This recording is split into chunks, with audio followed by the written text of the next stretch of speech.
Your horse skill's natural distance rank is one of the biggest factors when it comes to choosing your stats, but also their style and career. And not knowing what stats to pick for each Uma depending on their distance and style is not only slowing your progression, but limiting your account from getting access to the full rewards from events and daily challenges. But that ends today. I've been helping people in my comment section, on Twitch and on Discord for their Uma builds. And today, I'm not only going to show you, but teach you and explain how to choose your stats for completing your Uma's career and building them correctly. But first, we need to understand each style and what their purpose is. So, to start off, frontrunner. Go hard, go fast, never look back. That's the frontrunner. What the frontrunner does basically is from the moment it gets out of the gate, it gets ahead. And it fights to maintain the lead throughout the whole race, refusing to let its other rivals pass, but it is heavily challenged by other frontrunners as well. And for its weakness, frontrunners are vulnerable when pressured too early and too frequently. Corners can be very challenging for frontrunners, and their stamina can be drained really quickly based on these two things. Pace chaser. Timing is everything with pace chasers. Pace chasers will stay just behind the front runners, biding time, and they will accelerate at a critical moment to seize control, which is usually around just after the mid-race. But, and this is why I use the word usually, because they can adjust their strategy based on the race flow. Late surger. Slow and steady wins the race until it's time to strike. Late surgers are all about stamina conservation. They hover around the mid-pack preserving stamina and wait for the final stretch to show what they're really made of. Their weakness is quite simple. If a late surger is boxed in by other Umas or simply can't overtake, this can ruin all their efforts leading up to the final stretch. But just like for frontrunner, there are a few skills that can help prevent their weakness. End closer. The later, the greater. There are extremely patient horse skills. They prefer to stay right at the back and are completely unfazed by anyone in front of them. And they might seem like the underdogs, but if all goes well, they will make a dramatic comeback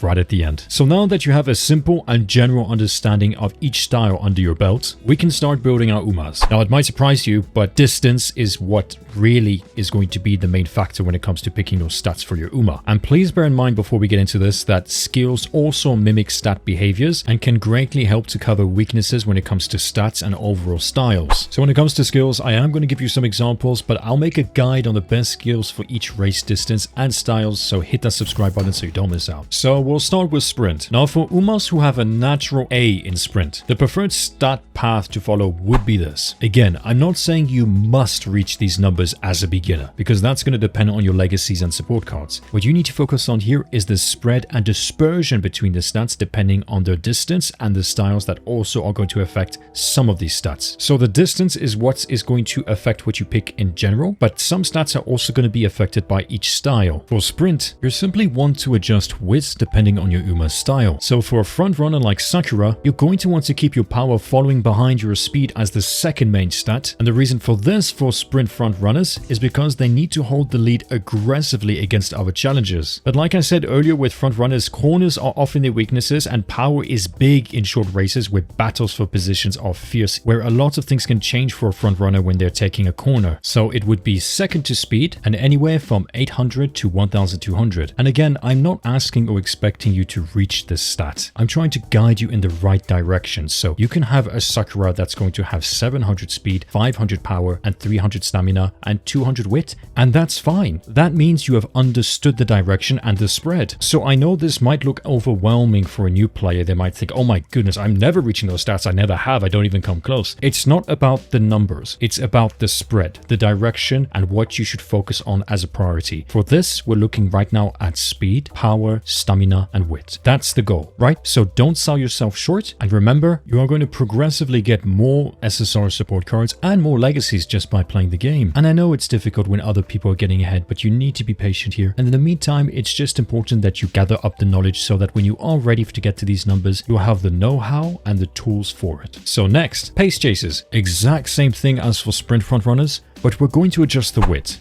We're going to want to aim for at least 400 as a base in wit and try to get around 500 if you can. And this is because a higher wit reduces slow starts and bad lane choices, but also improves the decision making of your Uma, which will help her avoid being boxed in due to poor positioning. But not only that, it also is the main contributor when it comes to skill activation chances. I can't talk much about skills in this video because it's going to bring in so much information on top of what I'm already trying to convey, and I think it's going to heavily overwhelm the new player highest, so let's keep it simple and stay on track. For late surgers, follow the exact same thing as we just did for sprint front runners and sprint pace chasers. The same stats, except that you're aiming for 400 plus on wit. And for our sprint front runner Sakura Bakushino, targeting a base of 300 wit will do. However, if you can afford to invest more, go for it. As we touched on, wit does not only affect the skill activation rate, but also positioning and behavior. And it's still an important stat for escaping when you're being boxed. So front runners don't need it as much as the other styles, but it's still desirable when possible. And with the careers that I've tested, I can tell you that a base of 300 wit for front runners will do. And luckily, for mile races, you're going to follow the exact same approach if the whole skills career includes sprint and mile races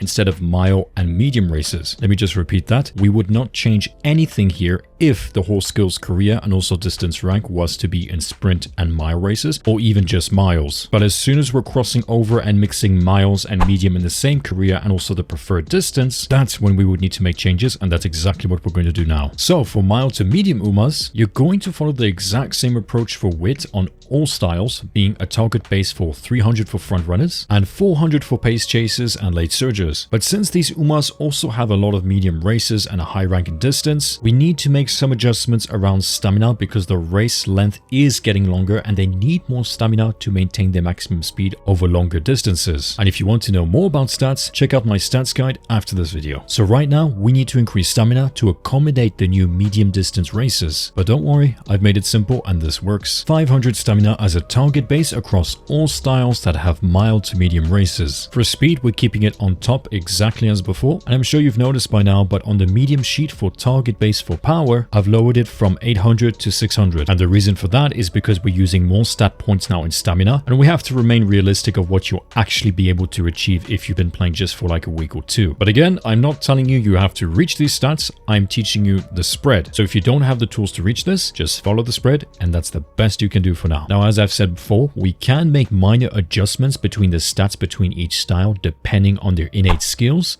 unique skills, and also the skills you decide to pick up in general. And that's something you'll gradually get your head around once you've been exposed to enough careers, where you're basically going to be observing what works and what doesn't work for each style depending on their behavior, positioning, and races. And again, we will make a skill guide as well, so hit that subscribe button. If you're wondering why you haven't seen any end closers yet, it's because there isn't any natural end closers that have these distances that we've covered so far and career focused races. So for mild to medium races, for front runners, pace chasers, and late surgers, we need to bump our target base stamina to 500 for all styles, and we're going to keep the same target base speed at 900, but we have to be mindful to have our stamina also slightly following our speed within the target gap so that we're able to maintain our speed throughout the medium races as well. Because if you don't have enough stamina, although you might have more speed than the other Umas, they are still going to be faster than you because you didn't have enough stamina to maintain your speed. Now, for medium to long races, this is where things get a bit more complicated. We can still apply the exact same logic for power as we did for sprint and mile, but now we must be a bit more specific when it comes to adjusting stamina depending on each Uma style. So how do we adjust the stamina now? For all Uma styles with medium to long races, you're going to want to balance stamina and power. Let's use the Uma Top Gun as an example, who is a front runner with mostly long distance races in her career and with an A rank in medium and long. For her, you would want to aim for about 900 speed, 600 stamina, and 600 power as a dispersion. Quite easy, right? And why is that? Well, front runners must hold the lead from start to finish, and they need speed to outpace early challenges and maintain their position outside of the gate. But as we discussed earlier, power is also important for front runners, but now we're also going to need more stamina. Now, why do we need more stamina? Because the racetrack is longer and we need more stamina so that we can maintain our speed. Again, skills like recovery skills like swinging maestro can actually help with that,